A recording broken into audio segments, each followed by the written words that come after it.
Itu di dalam Kutha Ramanama jelas. Seorang perempuan kalau melakukan tindakan hubungan seksual dengan perempuan yang lain, dua-duanya dijatuhi hukuman mati. Jadi LGBT dihukum mati zaman Mojopahit.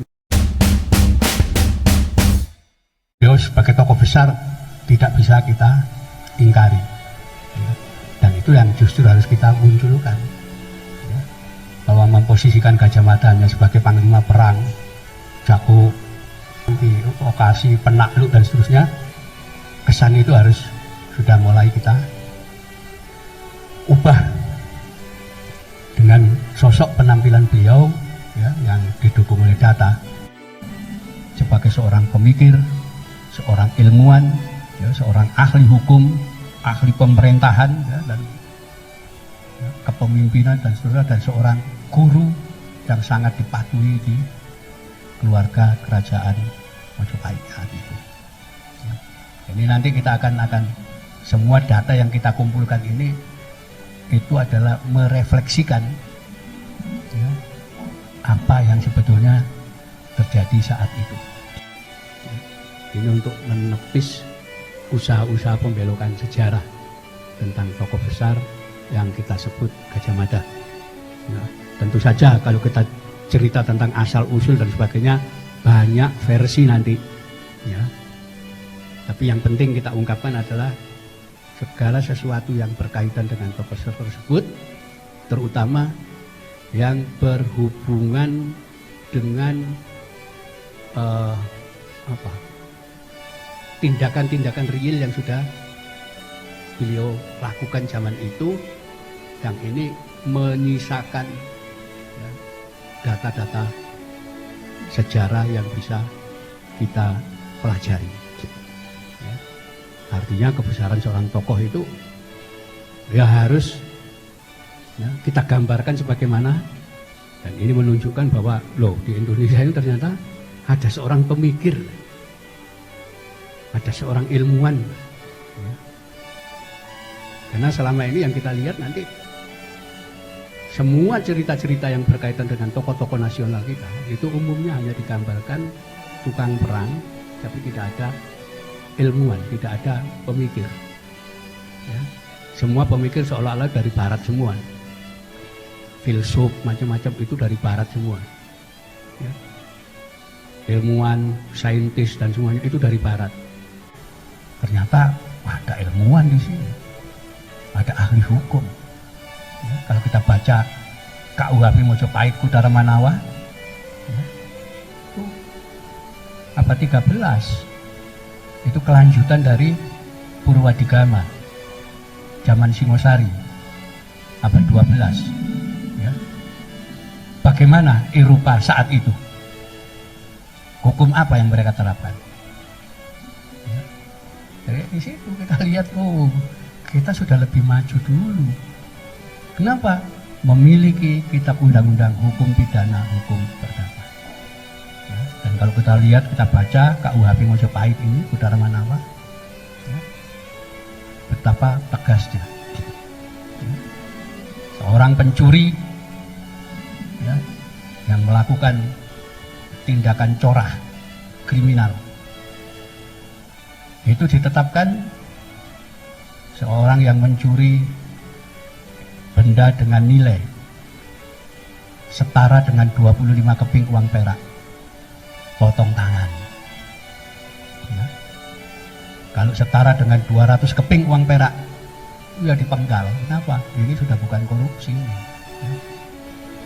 Uangnya sudah 200 keping uang perak, itu sudah ukurannya ratusan juta kalau sekarang. Dihukum mati. Seseorang yang melakukan pembunuhan, dia juga harus dihukum bunuh. Ya, ini seperti itu. Seseorang yang melakukan perzinahan dijatuhi hukum bunuh. Ya. Bahkan ada satu yang sekarang itu jadi polemik tentang LGBT. Itu di dalam Kutha Ramanama jelas. Seorang perempuan kalau melakukan tindakan hubungan seksual dengan perempuan yang lain, ya, dua-duanya dijatuhi hukuman mati. Jadi LGBT dihukum mati zaman Mojopahit itu.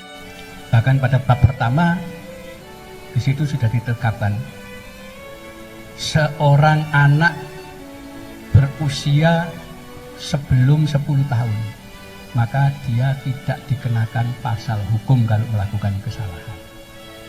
Ini ya, menunjukkan anak-anak yang belum cukup umurnya tidak kena hukum. Jadi ini yang jadi pertimbangan utama. Sementara hukum yang kita gunakan kan bikinan Belanda, dari HIR dulu, Hirsan Ilan Verklemen, itu bikinan Belanda. Tapi hukum asli kita ya seperti Kutara Manawa itu nanti akan berlanjut, ya, nanti berkaitan dengan hukum-hukum pada masa Islam, pada masa Demak itu ada apa KUHP namanya Angger Suryo Ngalam. Ya, nanti zaman Pajang ada namanya KUHP namanya Jugul Mudo. Ya, nanti begitu juga zaman Mataram itu nanti ada Angger Pradoto Dalem, Angger Gunung, Angger Arung Biru dan seterusnya. Itu KUHP semua. Yang sekarang hilang. Kenapa? Ya digantikan KUHP bikinan Belanda. Termasuk nanti di dalam buku tentang Gajah Mada ini, itu kita akan merubah satu mindset yang sudah diajarkan di sekolah. Kita mulai kecil di sekolah diajarkan bahwa Indonesia ini dulu namanya Nusantara. Dinamakan Nusantara itu, Nusa itu pulau-pulau, ya, dan Antara. Kenapa dinamakan Nusantara seperti itu? Karena pulau-pulau di antara dua benua dan dua lautan. Benua Asia dan benua Australia. Dua lautan, Lautan Pasifik dan Lautan India. Itulah Nusantara. Mindset itu sudah masuk dalam rekaman pikiran kita. Oh, Indonesia itu ternyata kepulauan ini. Ya. Itu sudah sulit untuk diubah. Tapi dalam fakta ketika kita lihat, tuh, siapa bilang Nusantara itu hanya itu? Kenapa? Australia itu dulu bagian dari Mojopahit. Ya, itulah. Kenapa di Australia itu ya, suku-suku asli di sana itu memiliki simpanan uang koin Mojopahit? Ya. Kenapa di sana ada tempat namanya kayu Jawa? Kenapa ada tempat namanya Madura?